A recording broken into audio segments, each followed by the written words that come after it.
یہ معاملہ تو فوراً ٹوک دیتے تھے۔ پھر اس کے بعد جو ہے بیٹھے ہوئے تھے کہ ریاض پاشا کا ایک دوست آ گیا۔ دوست آیا تو وہ جو ہے سونے کی انگوٹھی پہنے ہوا اور ایک چھڑی تھی، اس میں جو ہے سونے کا جو ہے پٹا لگا ہوا، آ کر کے بیٹھا۔ وہ دیکھ کر کے بے چین ہو گیا، فوراً ٹوک دیے کہ صاحب یہ جو ہے انگوٹھی اور یہ جو ڈنڈا ہے اس میں جو سونا لگا ہوا ہے نا، یہ مردوں کے لیے حرام ہے زیور کے طور پر استعمال کرنا، یہ آپ گھر کے خواتین کو دے دیجئے۔ آپ صلی اللہ علیہ وسلم نے زیور کے طور پر سونے کو استعمال کرنے کے لیے مردوں کو منع کیا، عورتوں کے لیے جائز، عورتوں کا سامان ان کو دیجیے، آپ کیوں پہنے ہوئے ہیں؟ وہ تو کہا ہو آر یو بھائی، لیکن ریاض پاشا نے تعارف کرا دیا کہ ہمارے یہاں کی بڑی پرسنالٹی ہیں، تو پھر معاملہ یہ ہو گیا، اس طرح کا معاملہ تھا۔ پھر اس کے بعد ایک واقعہ آتا ہے کہ توفیق پاشا جو بادشاہ تھا، توفیق پاشا، یہ سمجھ جائیے کہ 1879 میں بنا ہے اور 1892 تک رہا ہے، وہاں کا بادشاہ تھا۔ تو ان سے ایک وفد لے کر کے گیا ملنے کے لیے، یہ حسنین حصافی صاحب، تو ملاقات ہوئی تو سلام کیا، السلام علیکم۔ توفیق پاشا تو بادشاہ تھا، تو اس نے کہا ٹھیک، وعلیکم السلام۔ وہ ٹوک دیے، یہ کیا ہاتھ سے اشارہ کر دیا آپ، میں سلام کیا منہ سے، تو آپ ویسے ہی جواب دیجیے یا اس سے اچھا جواب دیجیے۔ وہ تو ایک دم غصہ میں آ گیا، لیکن غصے کو پی گیا کہ بولیں کیا غلطی ہے، کہا ٹھیک ہے وعلیکم السلام۔ تو اس لیول تو آپ یہ سب پڑھ رہے ہیں حسن بنا رحمۃ اللہ علیہ۔ اسی طرح ایک واقعہ آتا ہے کہ محمودیہ میں ہی جو ہے، جس گاؤں میں یہ تھے، وہاں کی ایک بڑی شخصیت تھی، معزز شخصیت، وہاں سمجھے کہ دعوت وغیرہ تھی یا کیا تھی، تو وہاں جو ہے یہ لوگ گئے تھے، اور اس شخصیت کا نام سمجھیے کہ سید احمد تھا، سید ابو الحسن، سید ابو سید حسن، سید ابو حسن یا کچھ نام تھا ایسے ہی، احسن نہیں، حسن، ٹھیک ہے۔ تو کھانے وغیرہ کا انتظام تھا، تو ایک جو ہے خادمہ آئی لڑکی، اب وہ کھانا لگا رہی تھی، لیکن یہ تھا کہ اس کا بال کھلا ہوا، سلیو لیس جو ہے قمیض پہنے ہوئی، انہوں نے فوراً منع کر دیا کہ میں یہ کھانا نہیں کھاؤں گا۔ اور پھر سید ابو حسن جو ہے کافی بڑی شخصیت پرسنالٹی محمودیہ کے، ان کو بولے کہ یہ جائز نہیں ہے کہ اس طرح کی جوان لڑکی جو ہے وہ سلیو لیس رہے، بال کھلا رہے، اب محفل میں آ جائے، گرچہ وہ خادمہ ہی ہو، کیوں نہیں؟ تو پھر وہ گئی اور پھر جو ہے ڈریس چینج کر کے آئی، تو پھر جو ہے وہ سمجھے کہ کھانے کے لیے تیار ہوئے اس لحاظ سے۔ تو یہ سمجھ جائیے کہ وہ شیخ حصافی اخوان کے جو سلسلے کے بانی تھے سید حسنین، تو ان سے یہ بہت زیادہ متاثر ہوئے۔ آپ کتاب بایوگرافی پڑھ لیے، اس کے بعد یہ بالکل چارج ہو گئے، اب یہ دماغ میں ٹھان لیے۔ تو بھائی کے پاس آئے ایک دن، عبد الرحمن کے پاس، جو چھوٹا بھائی تھا، 2 سال چھوٹا تھا ان سے، ان کو بولے کہ سورہ آل عمران کا مطالعہ کیے ہیں نا ہم لوگ؟ کہا ہاں ہم لوگ کیے ہیں ساتھ میں۔ تو اس میں آیت نہیں پڑھے، ایک آیت نمبر 104، کیا ہے آیت؟ وَلْتَكُمْ مِنْكُمْ أُمَّةٌ يَدْعُونَ إِلَى الْخَيْرِ وَيَأْمُرُونَ بِالْمَعْرُوفِ وَيَنْهَوْنَ عَنِ الْمُنكَرِ وَأُولَٰئِكَ هُمُ الْمُفْلِحُونَ، تم میں سے ایک امت ضرور ایسی ہونی چاہیے جو معروف کا حکم دے، منکر سے روکے۔ کہا ہاں، تو اس پہ عمل کب کرو گے؟ کہ عمل کیسے کرے؟ تو کہ چلو جمعیت بناتے ہیں، کیونکہ ایک امت بنانے کی بات ہے۔ تو اب یہ سمجھے کہ لڑکپن عمر ہے، اور دونوں بھائی دعوت دیے دوستوں کو، اپنی ہی عمر کے لڑکوں کو، اب بولے کہ آؤ ہمارے یہاں، اور پھر میٹنگ بیٹھی، تو چھوٹے موٹے سارے بچے آ گئے تھے، یہ لوگ تو سمجھ جائیے کہ 12 13 14 سال کے تھے، لیکن اور چھوٹے چھوٹے بچے بھی آ گئے۔ پھر ان کے سامنے بات رکھے کہ دیکھو ہم لوگ جو اسکول میں جو کام کر رہے ہیں تعمیر برائے اخلاق کا، وہ تو الحمدللہ کام اچھا چل رہا ہے، اور اس کے رزلٹ بھی اچھے آ رہے ہیں، نیکی کا فروغ ہو رہا ہے، تربیت اچھی ہو رہی ہے، لیکن بچے جو ہے وہ اسکول میں رہتے کتنے دیر؟ مشکل سے 5 گھنٹہ 6 گھنٹہ، لیکن 18 20 گھنٹہ تو باہر رہتے ہیں، معاشرے میں رہتے ہیں، اب معاشرے میں اسکول سے زیادہ برائی ہے، یہاں پہ تو کوئی کسی کو مار رہا ہے، کوئی کسی کو گالی دے رہا ہے، کسی کو غیبت کر رہا ہے، کچھ بھی کر رہا، تو یہاں تو کوئی یہ معاملہ ہی نہیں ہے. تو بچہ جو ہے 5 گھنٹے میں جو اثر لے گا وہ 20 گھنٹے میں تو زائل ہو جائے گا، تو پھر فائدہ کیا ہے؟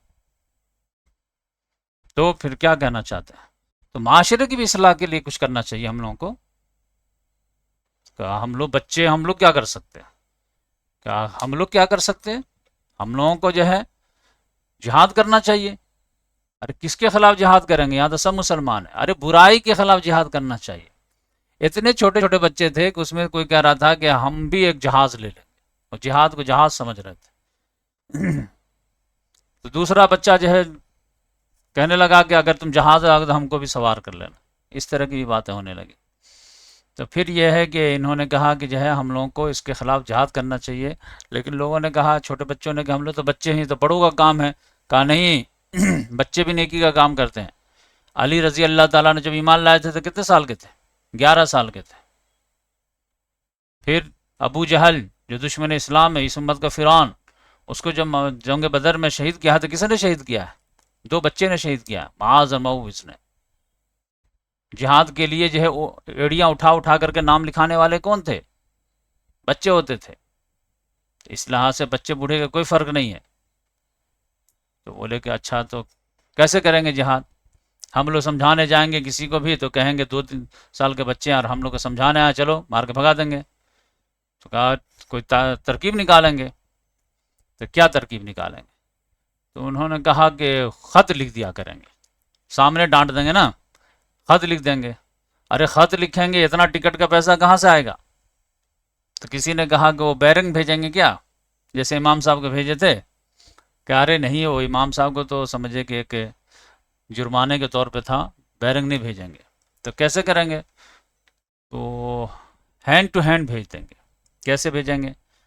تو اس میں یہ تھا کہ جو چھوٹے چھوٹے جو بچے ہیں جو دوڑتے رہتے ہیں ادھر ادھر، ہوا بازی کرتے رہتے ہیں، اور کسی بھی گھر میں جانا آنا ان کا ٹوک ٹاک نہیں رہتا ہے چھوٹے وجہ کی وجہ سے، تو ان کو دے دیں گے. ان سے میں بات کر چکا ہوں.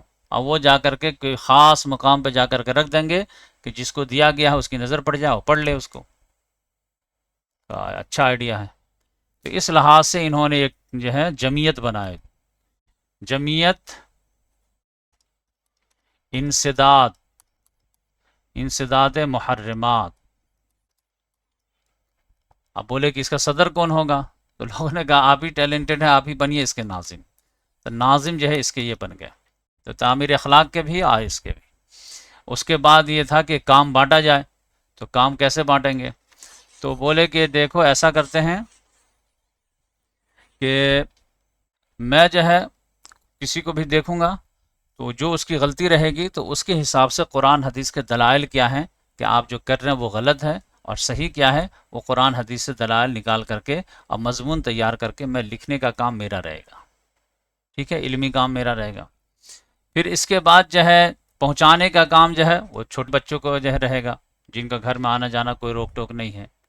پھر کچھ لڑکے کے ذمہ یہ رہے گا کہ وہ معاشرے میں نگاہ رکھیں کہ کہاں گڑبڑی ہو رہی ہے، کون گڑبڑی کر رہا ہے. تو اس طرح سے جو ہے کام وغیرہ بانٹ دیے. پھر کسی کا کام دیے کہ رائٹنگ کس کی اچھی ہے، وہ لکھنے کا کام کرے گا. تو یہ سارے چیز، کاغذ وغیرہ کون لائے گا، تو وہ پورا کام بانٹ اٹھ کر کے ایک ٹیم بنائے. اور اس کے بعد جو ہے معاملہ شروع ہوا. تب تو ایک آدمی نہیں بچ پا رہا تھا. جیسے کسی کے یہاں غلطی ہوئی فوراً، یہ کسی کی نماز چھٹی 2-3 دن فوراً لیٹر پہنچ گیا. کسی نے جو ہے کوئی غیبت کر دی فوراً لیٹر پہنچ گیا. کسی نے کہ ہاں میت ہوئی اور اس میں جو ہے فضول ماتم وغیرہ، فوراً لیٹر پہنچ گیا. مرد ہو عورت ہو ہر ایک کو لیٹر. یہاں تک کہ جو ہے کوئی شادی بیاہ میں فضول خرچی لیٹر پہنچ جاتا تھا. ایون کہ محمد زہران جو ان کے ٹیچر تھے، بہت بڑے عالم تھے، ان کو بھی لیٹر پہنچ گیا کہ آپ اتنے بڑے عالم ہیں، آپ کے شایع نشان یہ فلاں کام نہیں ہے، تو آپ یہ کیسے کر رہے ہیں؟ بالآخر پورا معاشرہ تنگ ہو گیا کہ یہ کون لیٹر بھیجتا ہے، لیٹر بازی کون کر رہا، ہر غلطی پہ ٹوک دیتا ہے. چڑ جاتے تھے لوگ. سب لوگ آ کر کے جو ہے ان کے شک کی سوئی جو کدھر جاتی تھی معلوم ہے؟ محمد زہران کی طرف، کہ آپ ہی یہ کام کر رہے ہوں گے. آپ ہی درس وغیرہ کرتے ہیں، یہ سب چیز آپ ہی کریں. ارے بھائی میں تو خود اس کے زد میں ہوں، میرے پاس لیٹر آیا ہے. تو پھر لوگ پریشان تھے کہ کہاں سے آ رہا ہے، کہاں سے آ رہا ہے. بالآخر جو ہے ایک دن ایک لڑکا پکڑا گیا، وہ ایک ہوٹل میں لیٹر رکھ رہا تھا، کیونکہ وہاں پہ ہوٹل پہ جو ہے ناچ گانا ہو جاتا تھا. وہ فوراً لیٹر چلا جاتا تھا، یہ غلط کام ہے، آپ ناچ گانا کراتے ہیں ہوٹل پہ. لیکن ایک لڑکا جو ہے اسکول سے نکلا اور لیٹر دینا تھا اس کو، وہ غلہ کے پاس جو لیٹر رکھنا تھا تاکہ بار بار اس کی نگاہ پڑے. تو وہ جو ادھر گیا ہوا تھا، جیسے لیٹر رکھا اس نے دیکھ لیا. کہا ارے تم کیا کر رہے ہو؟ کہا نہیں کچھ نہیں کر رہا ہوں. نہیں نہیں تم چوری کر رہے ہو. کہا نہیں میں چوری کرنے نہیں آیا ہوں. کہا کیا کر رہے تھے؟ اور دیکھا تو لیٹر رکھا ہوا تھا. تو فوراً جب کھولا تو دیکھا اس میں اس کو تاکید تھی. تو وہاں سے جو ہے راز فاش ہو گیا، اس کو مارا پیٹا تو اس نے سارے کا نام، پوری ٹیم ہی کا نام بدل. تو یہ سمجھیے کہ انسداد محرمات والا جو معاملہ چیپٹر کلوز ہو گیا، کہ بھائی راز ہی کھل گیا ہے. تو حضرت بننا رحمۃ اللہ نے کہا ٹھیک ہے نیکسٹ ٹرائی کریں گے، کوئی دوسرا آئیڈیا لائیں گے، لیکن کام تو نہیں چھوڑنا ہے. تو یہ اس لحاظ سے بہت ہی دماغ تھے، کریٹیویٹی ان کے بہت زیادہ تھی. ایک راستہ بند 10 راستہ کھولتے تھے. لیکن یہ سب کام چل ہی رہا تھا کہ معاملہ یہ آ گیا. اور یہ اصلاح تربیت کے لیے آپ سمجھ جائیے کہ اتنے فکر مند رہتے تھے انقلابی، کہ آپ صلی اللہ علیہ وسلم نے تو فرمایا ہے کہ آخرت کی یاد کے لیے قبرستان کا سیر کیا کرو. یہ تو قبر میں لیٹ جاتے تھے بچپن میں، سارے ساتھیوں کو لے کے چلے جاتے تھے، تعمیر اخلاق والے انسداد محرمات والوں کو لے کے، اور کہتے تھے چلو قبرستان، اور ایک دو بزرگ کو لے لیتے تھے. اور پھر کہتے تھے جو سب سے پرانی قبر ہے ٹوٹی پھوٹی ہے اس میں جا کے تم سو جاؤ، میں یہاں سو جاتا ہوں تم وہاں سو جاؤ، اور پھر محسوس کرو کہ آخرت میں کیا حال ہوگا.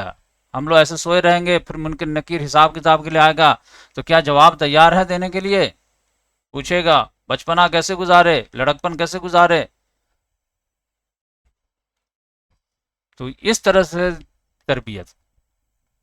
لیکن اتفاق کی بات یہ تھی کہ مڈل اسکول میں جو پڑھ رہے تھے، وہ مڈل اسکول کے ہی جو ہے گورنمنٹ نے جو ہے وہ ڈیموشن کر دیا، اس کو پرائمری میں بدل دیا. اب یہ ہے کہ امام کے پاس کوئی چارہ ہی نہیں تھا. اب دو آپشن تھا کہ یا تو اسکندریہ جا کر کے جو ہے دارالعلوم میں داخلہ لیجئے، یا پھر جو ہے ٹیچر ٹریننگ کا کورس کیجئے، ڈی ایڈ وغیرہ جو بھی وہاں پہ رہا ہوگا.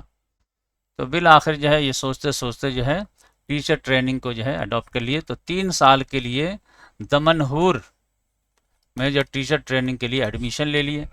تو اب وہاں پر 3 سال جو ہے ٹیچر ٹریننگ میں جو ہے کیسے جو ہے ان کا گزرا ہے، وہ انشاءاللہ میں آپ کو نیکسٹ ویڈیو میں بتاؤں گا. جزاک اللہ.